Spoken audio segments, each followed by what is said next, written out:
নমস্কার। কবি জয় গোস্বামী লেখার কবিতা মেঘবালিকার জন্য রূপকথা। আমি যখন ছোট ছিলাম খেলতে যেতাম মেঘের দলে। একদিন এক মেঘবালিকা প্রশ্ন করল কৌতূহলে, এই ছেলেটা, নাম কি রে তোর? আমি বললাম, ফুসমন্তর। মেঘবালিকা রেগেই আগুন, মিথ্যে কথা, নাম কি অমন হয় কখনো? আমি বললাম, নিশ্চয়ই হয়, আগে আমার গল্প শোনো।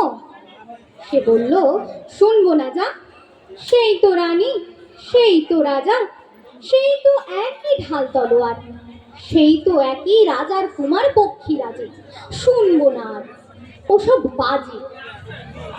আমি বললাম, তোমার জন্যে নতুন করে লিখবো তবে।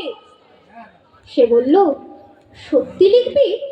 বেশ, তাহলে মস্ত করে লিখতে হবে, মনে থাকবে লিখেই কিন্তু আমায় দিবি। আমি বললাম, তোমার জন্য লিখতে পারি এক পৃথিবী।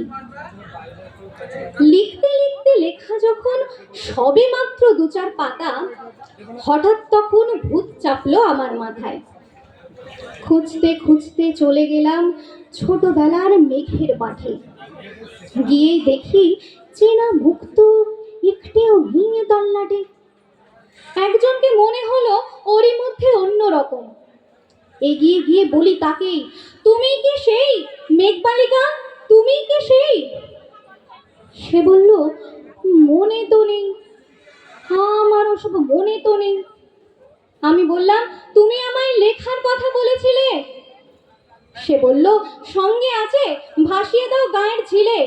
আর হ্যাঁ শোনো, এখন আমি মেঘ নই আর, সবাই এখন বৃষ্টি বলে ডাকে আমায়। বলেই হঠাৎ এক পশলায় চুল থেকে নখ আমায় পুরো ভিজিয়ে দিয়ে অন্য অন্য বৃষ্টি বাদল সঙ্গে নিয়ে মিলিয়ে গেল খরস্রোতায়, মিলিয়ে গেল দূরে কোথায়, দূরে দূরে।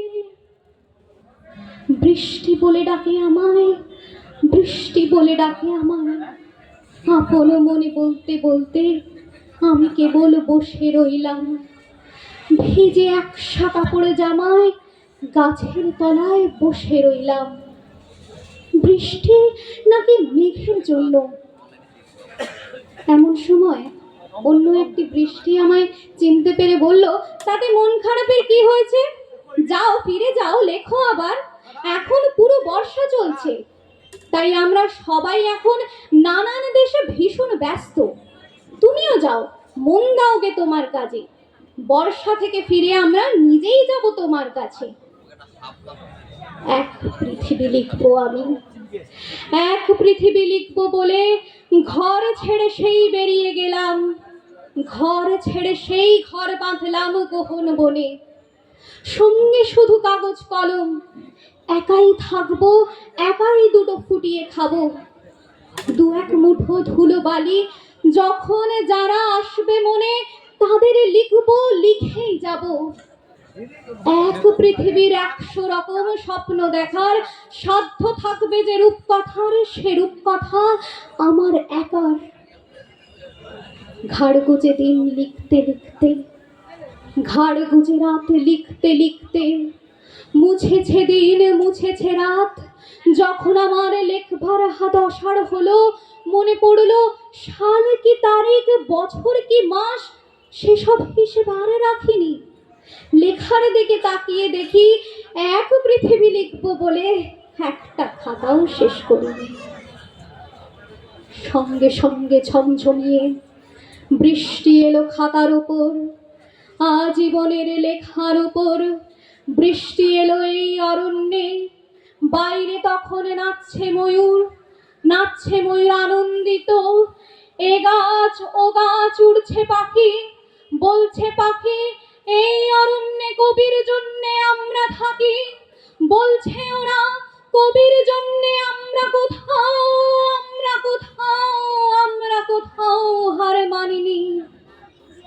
কবি তখন কুটির থেকে তাকিয়ে আছেন অনেক দূরে, বনের পরে, মাঠের পরে, নদীর পরে, সেই যেখানে সারা জীবন বৃষ্টি পড়ে, বৃষ্টি পড়ে, সেই যেখানে কেউ যায়নি, কেউ যায় না কোনো দিনই।